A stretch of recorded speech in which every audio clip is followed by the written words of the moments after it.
आज फिर से हाजिर हूँ नई कहानी के साथ। माँ जी, आज से आपके कमरे का ताला मैं रखूंगी। बहू की यह बात सुनते ही सास के पैरों तले जमीन खिसक गई। सुबह के करीब 6:30 बजे थे। घर में पूजा की घंटी बज रही थी। रसोई से चाय की खुशबू आ रही थी। लेकिन उस दिन का घर का माहौल अचानक बदल गया जब बहू आरती ने अपनी सास कमला देवी से कहा, माँ जी, आज से आपके कमरे की चाबी मेरे पास रहेगी। इतना सुनते ही कमला देवी का चेहरा सफेद पड़ गया। मतलब अब मेरे ही कमरे पर मेरा अधिकार नहीं रहा। बेटा रोहन भी वहीं खड़ा था। वह कुछ समझ पाता उससे पहले कमला देवी चुपचाप अपने कमरे में चली गईं। पूरा दिन उन्होंने किसी से ठीक से बात नहीं की। उन्हें लगने लगा कि अब वे इस घर पर बोझ बन गई हैं। शाम को पड़ोसन आई तो कमला देवी की आंखें भर आईं। आजकल बहुएं धीरे धीरे अधिकार छीनती हैं। पहले चाबी, फिर फैसला, फिर सम्मान। उन्हें लगा उनके साथ भी वही हो रहा है। लेकिन उन्हें क्या पता था कि जिस चाबी को वे अपना अपमान समझ रही थी, वही उनके जीवन की सबसे बड़ी सुरक्षा बनने वाली थी। करीब 10 दिन पहले की बात थी। कमला देवी को भूलने की बीमारी शुरू हो गई थी। कभी गैस बंद करना भूल जाती, कभी अलमारी खुली छोड़ देती। एक दिन तो उन्होंने अपनी सोने की पुरानी चूड़ियां कपड़ों के बीच में रख दी और फिर पूरा घर सिर पर उठा लिया कि चोरी हो गई। आरती ने कई घंटे ढूंढने के बाद वे चूड़ियां निकालकर उन्हें दी थीं। उस दिन डॉक्टर ने रोहन से अलग ले जाकर कहा था, उम्र के साथ साथ याददाश्त कमजोर हो रही है। इन्हें तनाव मत दीजिए।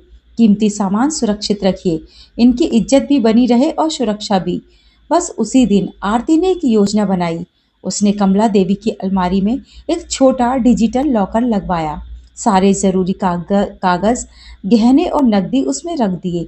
लेकिन उसकी चाबी अपने पास रख ली ताकि अगर माँ जी भूल जाएं तो कोई नुकसान ना हो। वह उन्हें सच बताना चाहती थी, लेकिन पहले सब तैयार करना चाहती थी। उसी बीच वह एक वाक्य बोल उठी, आज से चाबी मेरे पास रहेगी। और यहीं से गलतफहमी शुरू हो गई। 3 दिन बाद दोपहर में घर में अफरा तफरी मच गई। कमला देवी घबराकर बोली, मेरे गहने चोरी हो गए।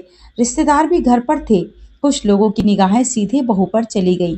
किसी ने धीरे से कहा, चाबी भी तो इसी के पास रहती है। आरती एक शब्द भी नहीं बोली। वह मुस्कुराई और कमला देवी का हाथ पकड़कर उनके कमरे में ले गई। अलमारी खोली, फिर अंदर लगा छोटा सा लॉकर खोला। सारे गहने, कागज और नकदी बिल्कुल सुरक्षित रखे थे। कमला देवी हैरान रह गई। ये कब किया? आरती ने धीरे से कहा, जिस दिन डॉक्टर ने कहा था कि भूलने की वजह से कोई परेशानी हो सकती है।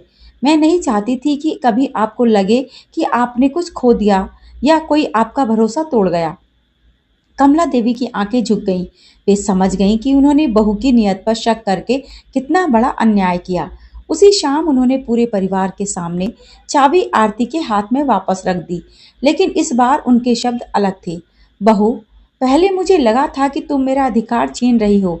आज समझ आया, तुम मेरी चिंता अपने अधिकार से भी ज्यादा करती हो। आरती रो पड़ी। उसने चाबी वापस कमला देवी के हाथ में रख दी और बोली, माँ जी, यह घर आपका है, यह कमरा आपका है, यह सम्मान भी आपका है। मैं तो सिर्फ आपकी बेटी बनकर आपकी जिम्मेदारी बांटना चाहती हूँ। रोहन ने दोनों का हाथ एक साथ पकड़ लिया। उस दिन घर में किसी से कोई बड़ी बात नहीं की, लेकिन 3 लोगों की आंखों में जो आंसू थे वे किसी भी शब्द से ज्यादा सच्चे थे। कुछ महीनों बाद कमला देवी की भूलने की आदत थोड़ी और बढ़ गई। अब वे हर छोटी चीज के लिए मुस्कुराकर कहती, बहू जरा मेरी चाबी तो संभाल लेना। और दोनों हंस पड़ती। पड़ोस की महिलाएं जब पूछती, तुम्हें कभी बुरा नहीं लगा कि चाबी बहू के पास रहती है? कमला देवी गर्व से कहती, जिस बहू के हाथ में चाबी हो और दिल में सम्मान, उससे बड़ी सुरक्षा कोई ताला नहीं दे सकता। उस दिन सबको एहसास हुआ कि रिश्ते अधिकार से नहीं, विश्वास से चलते हैं। और कई बार जो बातें हमें बंधन लगती हैं दोस्तों, वही किसी अपने का सबसे गहरा प्यार होती हैं। तो मित्रों, अगर आपको यह कहानी अच्छी लगी हो, दिल को छू गई हो, तो कमेंट में ज़रूर अपने राय लिखिएगा। प्यार और सम्मान से भरे ऐसे रिश्तों को आगे बढ़ाने के लिए कहानी को लाइक कीजिएगा और वीडियो को शेयर कीजिएगा। साथ ही मेरे चैनल को सब्सक्राइब करना बिल्कुल ना भूलें। धन्यवाद।